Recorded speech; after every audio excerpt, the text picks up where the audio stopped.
Alguém já descobriu de quem são esses olhos? Bruno Gagliardi? Daniel? Peraí. Rodrigo Santoro? E tá difícil. Dani Stuba? Nossa. Isso mesmo, são os olhos do Dan Stubach. Se você errou, não vai sair quebrando tudo. Semana que vem tem mais. Nosso desfile de estilo automotivo chega agora à sua seção de alta costura. Modelos clássicos que, como diria o costureiro Denner, eram um luxo. O Sim Caxambó chegou causando. Trava antifurto, luzes no motor, farol de neblina. Por fora, bela viola. Já por dentro, o belo carrão causou decepção. Seu corte e modelagem impecáveis não conseguiam esconder a fraqueza do desempenho. Logo conquistou o apelido Belo Antônio, uma referência ao personagem de um filme com Marcello Mastroianni, muito cobiçado, porém impotente. Esportivo e arrojado, o Brasinca 4200 GT ousou e invadiu a cena com seu nome de guerra, o Irapuru. Pássaro brasileiro de voo veloz, graças ao motor de caminhão, o carro era capaz de atingir 194 km por hora. Porém, era para poucos. Em 3 anos, saíram da fábrica apenas 77 unidades. Daqui a pouco a gente volta com outras tendências da moda carro. Olê, mulher rendeira, olê, mulher renda, tu me ensina a fazer renda que eu te ensino a namorar. Já adivinhou o tema do Como é que se faz de hoje?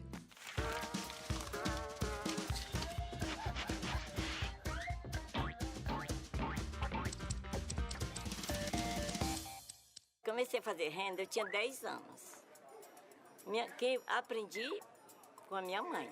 Sempre na renda e vendendo as pecinhas para dar alimentação dos meus filhos.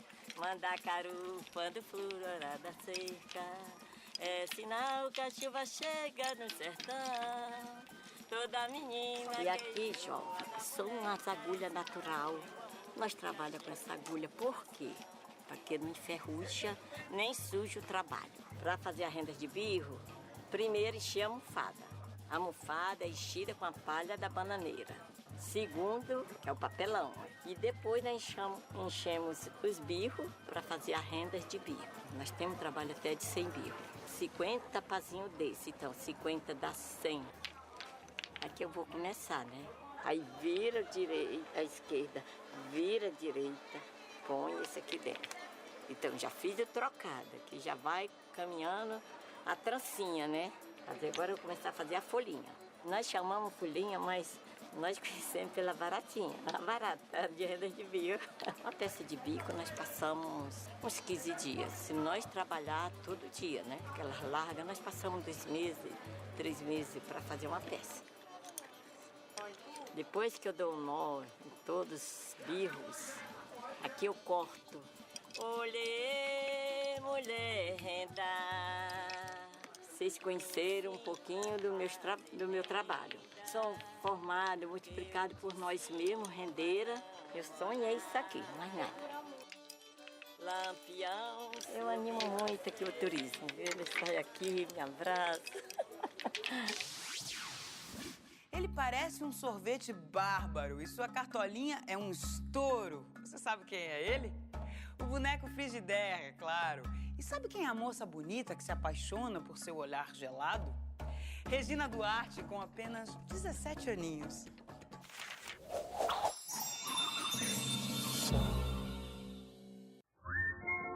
Sorvete bárbaro! Sorvete, tá caçando criança? Quem é você? Eu sou o boneco Frigidaire. Que demais!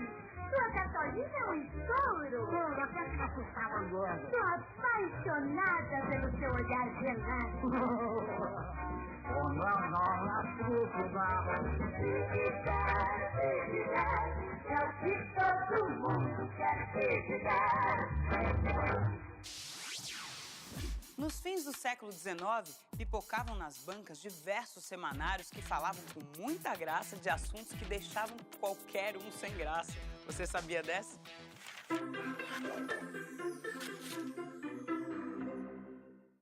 1898. Surge no Rio de Janeiro uma publicação semanal pra lá de apimentada, o Rio Nu. Utilizando as palavras do próprio editor da revista, era o mais prodigioso tônico para levantar organismos depauperados. Conhecidos como romances para homens ou semanários de gênero livre, periódicos que continham contos, tirinhas e artigos de cunho pornográfico popularizaram-se rapidamente. Humberto de Campos, respeitável membro da Academia Brasileira, defendia: que mal fez até hoje ao mundo a nossa malícia? Promoveu a guerra entre a Inglaterra e o Egito? Destruiu a Liga das Nações? Desencadeou a luta civil? Aniquilou algum lar? Determinou algum suicídio? Absolutamente não! Se o mundo ainda tem solução, ela se dará pela infância. Palavras da nossa entrevistada de hoje no Papo Cabeça. Para Lídia Ortélio, brincar é o maior exercício de liberdade que a gente pode ter. E é preciso brincar para afirmar a vida.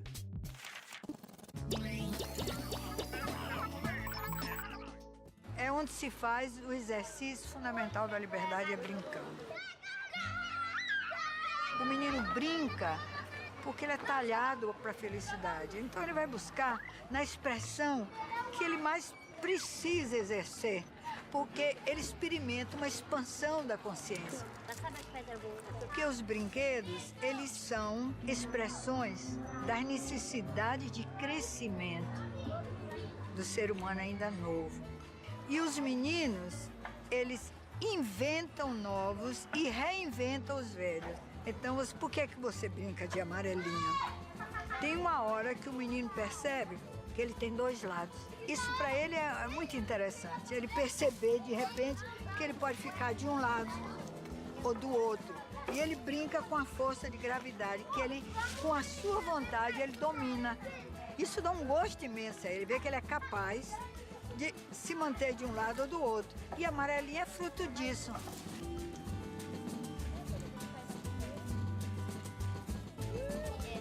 Já não se brinca, ou se brinca muito menos do que o que se brincava. Depois de 40 anos de televisão, os meninos ficaram destituídos do convívio das crianças entre elas mesmas.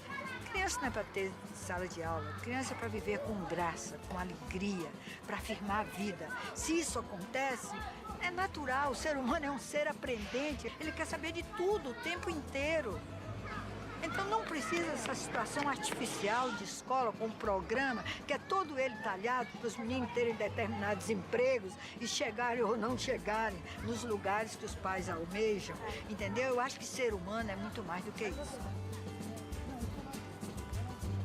Então a gente pergunta, é para deixar assim? Eu acho que não. Acho que a gente chegou a um momento que a gente tem que passar do símbolo à realidade. E restituir às crianças o seu direito de ser criança, de brincar, de fazer exercício de ser criança. Hoje é noite de Natal, ninguém dorme em colchão. É nascido Deus menino entre as palhas e o chão. Essa figurinha carimbada do futebol brasileiro costumava dizer que quem sai na chuva é para se queimar. E foi o criador de várias pérolas do nosso fraseado futebolístico. Será que você já sabe de quem eu estou falando?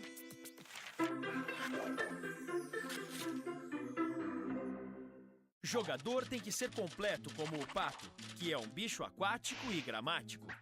Essa é apenas uma das célebres frases de Vicente Mateus, presidente do Corinthians por 8 mandatos. Sobre o tempo à frente do clube, costumava dizer: minha gestação foi a melhor que o Corinthians já teve. Um dos craques do período foi Sócrates, que Mateus um dia elogiou dizendo: o Sócrates é invendável e imprestável. Alguns acreditam que as pérolas eram resultado da falta de escolaridade. Mas os mais próximos garantem: tudo não passava de uma peculiar forma de autopromoção. Almanac também é desafio, agora com questões de múltipla escolha. Veja se mata essa. Em 1974, foi inaugurada no Brasil uma ponte muito importante, que é uma das maiores do mundo. Estou falando da Ponte Hercílio Luz, Ponte Rio-Niterói, Ponte Estaiada ou Ponte de Safena. Já matou? Vou dar umas dicas. É uma ponte bilíngue. Suas peças vieram lá da terra da Rainha Elizabeth II, que esteve na cerimônia de início das obras.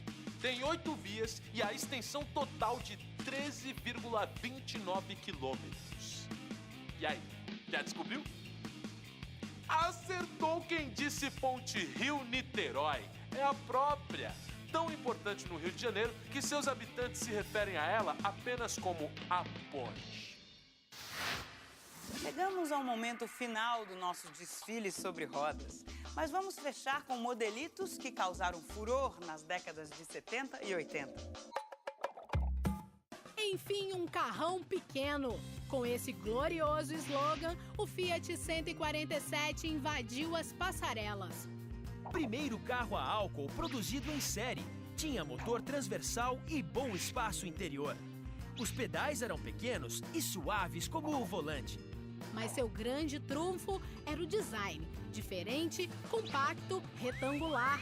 Suas medidas eram uma alfinetada na concorrência. Tinha 40 centímetros a menos que o Fusca. Mas em matéria de design, a década de 70 tinha muito mais a dar. O último grito da moda eram os equipamentos arrojados do Miura. Faróis escamoteáveis movidos a vácuo, regulagem elétrica de direção, freios ABS, carroceria de fibra de vidro. E o suprassumo da modernidade. Um sintetizador de voz que avisava, por exemplo, se o combustível estava para acabar. Econômico, inteligente e, acima de tudo, honesto. Esses eram os atributos de um carro genuinamente brasileiro. O Jeep X12 Carajás apostou num look simples, com carroceria de plástico reforçado com fibra de vidro. E também no baixo consumo, a versão a diesel podia rodar até 1.500 quilômetros sem abastecer. Entusiasta da indústria nacional, o criador da grife dizia que a fábrica não era uma multinacional, mas sim uma muito nacional. Se você pretende saber quem eu sou, eu posso lhe dizer. Entre no meu carro, na estrada de Santos, você vai me conhecer. No final dos anos 60, Roberto e Erasmo já celebravam a conhecida paixão dos brasileiros por carros. E se é brasileiro e a paixão, pode crer que mais cedo ou mais tarde o assunto vira história de almanaque aqui no Almanaque Brasil. Eu vejo vocês na semana que vem. Bye!